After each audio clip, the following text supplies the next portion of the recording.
जय हिंद दोस्तों, I am Vijay Rajput and I welcome you to the Chronicle Post. दोस्तों, Gujarat Kakrapar nuclear power plant Bharat में बनने वाला पहला पावर प्लांट है जिसे पूरी तरह इंडिजीनियस टेक्नोलॉजी से बनाया गया है, जो पिछले साल 30 जून 2023 में 700 मेगावाट की फुल कैपेसिटी के साथ ऑपरेशनल हो चुका है। Nuclear power corporation of India, जिसे हम NPCIL भी कहते हैं, इस समय भारत के अंदर 24 कमर्शियल न्यूक्लियर पावर रिएक्टर को ऑपरेट कर रहा है। दोस्तों, काकरापार न्यूक्लियर पावर प्लांट से पहले जितने भी न्यूक्लियर पावर प्लांट्स भारत में हैं, वह विदेशी कंपनियों द्वारा ही बनाए गए हैं और अब हमें न्यूक्लियर पावर प्लांट्स बनाने के लिए फ्रांस या रूस की कंपनियों का सहारा नहीं लेना पड़ेगा, क्योंकि भारत न्यूक्लियर पावर प्लांट्स बनाने में सक्षम हो चुका है और इस तरह के 700 मेगावाट के nuclear power plants Rajasthan, Haryana और उत्तर प्रदेश में भी बनाए जा रहे हैं। अगले कुछ वर्षों में भारत 18 नए न्यूक्लियर पावर प्लांट लगाने वाला है, जिससे पावर प्लांट की संख्या 24 से बढ़कर 42 हो जाएगी। भारत सरकार का उद्देश्य है कि इन 18 परमाणु क्षमता वाले रिएक्टर से 13,800 मेगावाट की बिजली पैदा की जाए। भारत 2031-32 तक परमाणु ऊर्जा की कुल हिस्सेदारी को 22,480 मेगावाट तक पहुंचाना चाहता है। भारत सरकार अपने कार्बन फुटप्रिंट्स को कम करने में लगी हुई है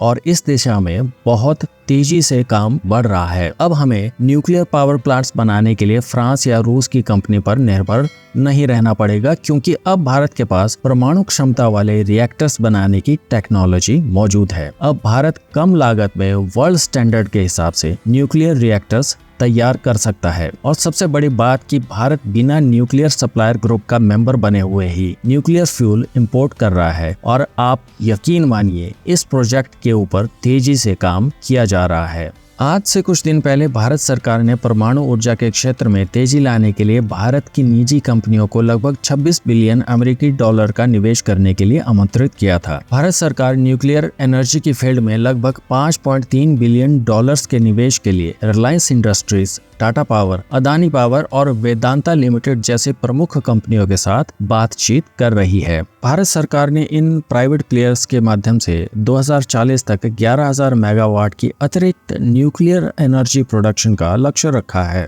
भारत की ये प्राइवेट प्लेयर्स न्यूक्लियर प्लांट्स में इन्वेस्टमेंट करेंगे और NPCIL की गाइडलाइंस के हिसाब से न्यूक्लियर प्लांट्स का कंस्ट्रक्शन करवाया जाएगा। एनर्जी ट्रांसमिशन, डिस्ट्रीब्यूशन और क्वालिटी कंट्रोल NPCIL के सुपरविजन में होगा। भारत का इस प्रोजेक्ट को लेकर पूरा रोड मैप तैयार है। इस प्रोजेक्ट में प्राइवेट प्लेयर्स के जोड़ने से भारत के लिए बिजनेस के नए दरवाजे खुलेंगे। हम दुनिया के ऐसे देशों को केटर कर पाएंगे जो अपने देश में न्यूक्लियर पावर प्लांट लगाना चाहते हैं। अब भारत इन देशों के लिए एक बेहतरीन ऑप्शन होगा। दोस्तों, आपका क्या कहना है भारत की इस अचीवमेंट पर? अपने विचार हमें कमेंट्स में बताइए और आपको ये वीडियो अच्छी लगी तो इसे लाइक और शेयर कीजिए और इसी तरह का कंटेंट देखने के लिए सब्सक्राइब कीजिए द क्रॉनिकल पोस्ट चैनल को। जय हिंद।